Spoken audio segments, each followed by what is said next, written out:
নমস্কার, আমি তনুশ্রী আর তনুশ্রী হোম কিচেনের সবাইকে স্বাগত। আজ রয়েছে দুর্দান্ত স্বাদের স্ন্যাক্সের রেসিপি, আর এই রেসিপি বানাতে কম খাটুনি, মজা বেশি। আর এই রেসিপি পেলেই বাড়ির সকল সদস্য ছোট থেকে বড় সকলেই হোমলি খেয়ে একদম নিমিষে প্লেট সাফ করে দেবে। চলো তবে দেখে নেওয়া যাক আজকের রেসিপি কিভাবে তৈরি হচ্ছে।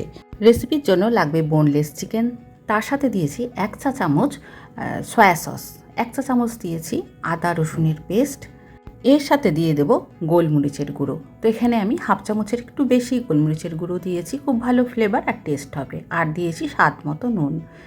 এবার এক টুকরো লেবুর রস ভালো করে ছড়িয়ে দিতে হবে। সমস্ত উপকরণ দিয়ে এবার একটুখানি ভালো করে মেখে নেব। খুব কম উপকরণে কিন্তু আজকের রেসিপি তৈরি হবে, আর এটা খেতে ভীষণই টেস্টি হয়। আজকের রেসিপি ভালো লাগলে অবশ্যই লাইক করে পাশে থাকবে। আচ্ছা, আরেকটা জিনিস হলো, এই রেসিপিতে বোনলেস চিকেন যে যার পছন্দ মতো কেটে নিতে পারো, তবে আজকের রেসিপির জন্য আমি বেস্টের পিসগুলো বেশ পাতলা করে স্লাইস করে নিয়েছি। তো যারা মুরগি বিক্রি করে সেই বিক্রেতাকে যদি বলা হয় তাহলে ওরাই কিন্তু পাতলা করে স্লাইস করে দিতে পারে, বা বাড়িতেও ছুরির সাহায্যে পাতলা করে কেটে নিতে পারো। এবার এই মিশ্রণের সাথে আমি একটা ডিম ফাটিয়ে দিয়ে দেবো। এবার ডিম দিয়ে চিকেনের সাথে খুব ভালো করে মেখে নিতে হবে, যাতে গোলমরিচের গুঁড়ো, আদা রসুনের পেস্ট খুব ভালো করে চিকেনের সাথে ভালো করে মেখে যায়। আর এটা ম্যারিনেট করার দরকার নেই, আমি আজকে কিন্তু একদম সাথে সাথে এটা বানিয়ে রাখবো। আর ম্যারিনেট করার পর কিভাবে স্টোর করা যায় সেটাও আমি একবার দেখিয়ে দেবো। একটা প্লেটে আমি বিস্কুটের গুঁড়ো নিয়েছি। তো এটা কিন্তু টোস্ট বিস্কুটের গুঁড়ো নেওয়া যেতে পারে, বা রেডিমেড দোকান থেকেই কেনা রয়েছে। আর এর সাথে আমি অল্প নুন মিশিয়ে নেব, আর দেবো গোলমরিচের গুঁড়ো, যাতে শুকনো মিশ্রণটার সেটা দিয়েও কিন্তু একটা সুন্দর একটা টেস্ট থাকে। এর সাথে আমি কর্নফ্লাওয়ার দিয়েছি 1 চামচ। সমস্ত কিছু ভালো করে মিশিয়ে নিতে হবে। কর্নফ্লাওয়ার আর গোলমরিচের গুঁড়ো, নুন প্রত্যেকটা বিস্কুটের গুঁড়োর সাথে ভালো করে মিশিয়ে নিয়েছি। এবারে একটা করে পিস নেব আর বিস্কুটের গুঁড়োর ভালো করে উপর দিয়ে ছড়িয়ে দেবো। এর জন্য তোমরা সকলেই জানো, 2টো হাত ব্যবহার করতে হয় সবসময়। একটা থাকবে ভেজা হাত, একটা শুকনো হাত। তো শুকনো হাত যেটা দিয়ে সেটা দিয়ে কিন্তু আমি বিস্কুটের গুঁড়োটা ভালো করে মাখিয়ে নেব। একটু হাত দিয়ে চেপে চেপে বিস্কুটের গুঁড়োটা ভালো করে চেপে চেপে মাখিয়ে নিতে হবে। এবার একটা প্লেটে আমি উঠিয়ে রাখছি। আর এই চিকেনের টুকরো এয়ারটাইট কন্টেনারে রেখে দিলে বেশ কয়েকদিন রাখা যাবে। 3-4 দিন তো ভালোই রাখা যাবে। তারপর নিজের ইচ্ছে মতো বের করে কিন্তু এটা খাওয়া যেতে পারে। তো খাওয়া কীভাবে যাবে সেটা আমি পরে বলছি। আমি আর একটা বানিয়ে নিয়েছি, খুব সুন্দর করে কোট করা হয়ে গেছে বিস্কুটের গুঁড়ো দিয়ে। খুব ভালো করে চেপে চেপে কোট করে নিতে হবে। এবারে আমি একটা ছোটো বাটিতে নিয়েছি মেয়োনিজ 1 চামচ। এর সাথে দেব 1 চা চামচ দিয়েছি রেড চিলি সস, আর 1 চা চামচ দেবো টমেটো সস বা টমেটো কেচাপ, 1 চা চামচ দিয়েছি সয়া সস। গোলমরিচের গুঁড়ো দিয়েছি হাফ চা চামচ, তবে গোলমরিচের গুঁড়োটা কম বেশি করে নিতে পারো। সমস্ত উপকরণ ভালো করে মিশিয়ে নেব। এবার এই মিশ্রণটার সাথে আরও কিছু উপকরণ কিন্তু মেশাতে হবে।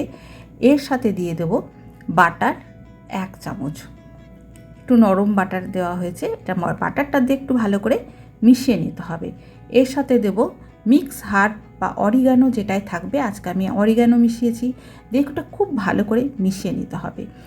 তো বন্ধুরা, বুঝতেই পারছো আজকের রেসিপি কিন্তু ভীষণ ফ্লেভারফুল আর ছোটদের ভীষণ পছন্দের একটা রেসিপি তৈরি হচ্ছে।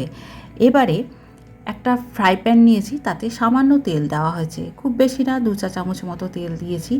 এবার একটা একটা করে চিকেনের স্লাইসগুলো দিয়ে দেবো। দিয়ে বেশ সুন্দর করে কিন্তু গোল্ডেন ব্রাউন করে ভেজে নিতে হবে। 3-4 মিনিট অপেক্ষা করব, করে আর এক পিঠ উল্টে দেবো। এ সময় গ্যাসের ফ্লেম লো টু মিডিয়ামের মাঝামাঝি রয়েছে। 2-3 মিনিট অপেক্ষা করার পর এক পিঠ যখন উল্টে দেওয়া হয়েছে, এবারে আগে থেকে তৈরি করা যে সসটা আমি বানিয়ে রেখেছিলাম, সেই ফ্লেভারফুল বাটার দেওয়া রয়েছে, এর মধ্যে মেয়োনিজ রয়েছে, আর রয়েছে অরিগানো। ছোটদের তো ভীষণ পছন্দের সব ফ্লেভার এখানে দেওয়া হয়েছে, ভীষণ পছন্দ করবে। আর বাটার দেওয়ার জন্য এটা ভীষণ সফট হবে, ওপর দিয়ে ক্রাঞ্চি হবে, যেহেতু এটাতে বিস্কুটের গুঁড়ো দেওয়া হয়েছে, ডিম পড়েছে, সব ভালো ভালো জিনিস আজকের এই রেসিপির মধ্যে পড়েছে। অতএব তোমরা বুঝতেই পারছো রেসিপিটা কতটা টেস্টি হবে, আর ভীষণ হেলদি। অল্প তেলে কিন্তু এটা ফ্রাই করা হচ্ছে। তো প্রত্যেকটা ফ্রাই আমি তুলে নিয়েছি। এরকম করে আমি প্রত্যেকটা স্লাইসগুলো, চিকেনের স্লাইসগুলো ভেজে নেব। আর এই কাবাবগুলো তৈরি করতে খুব বেশি সময় লাগে না, একদম ফটাফট তৈরি হয়ে যায়। যেহেতু পাতলা পাতলা করে কাটা রয়েছে, এর জন্য এগুলো মুখে দিলে কিন্তু একদম মিলিয়ে যাবে। তো বন্ধুরা, দেখে নিলে কত সহজেই তৈরি হয়ে গেল চিকেন স্লাইস দিয়ে ক্রিসপি চিকেন ফ্রাই বা ক্রিসপি চিকেন কাবাব। তো এই ক্রিসপি চিকেন ফ্রাইয়ের সাথে একটুখানি স্যালাড দিতে পারো। স্যালাডে রয়েছে শসা, পেঁয়াজ আর গাজর। এর সাথে দিতে পারো কাসুন্দি আর টমেটো সস। এইভাবে পরিবেশন করলে এই ক্রিসপি চিকেন বা এই কাবাবগুলোর স্বাদ কিন্তু অনেকটাই বেড়ে যাবে, ভীষণ মজা লাগবে, ছোট বড় সকলে ভীষণ পছন্দ করবে। আজ এই পর্যন্ত, আবার চলে আসবো নতুন কোনো ফ্লেভার নিয়ে। আজকের এই ক্রিসপি চিকেন ফ্রাই বা চাপটি কাবাবের রেসিপি কেমন লাগলো অবশ্যই কমেন্ট করে জানাবে। ভালো লাগলে অনেক অনেক শেয়ার করে, লাইক করে পাশে থাকবে। আজকে কোনো নতুন বন্ধু থাকলে সাবস্ক্রাইব করে বেল আইকনটি প্রেস করে রেখো এই ধরনের সহজ নিত্য নতুন রেসিপি পাওয়ার জন্য। আর আমি যখনই কোনো ভিডিও আপলোড করবো তার নোটিফিকেশন সবার আগে তোমাদের কাছে পৌঁছে যাবে। সকলে ভালো থেকো, ধন্যবাদ।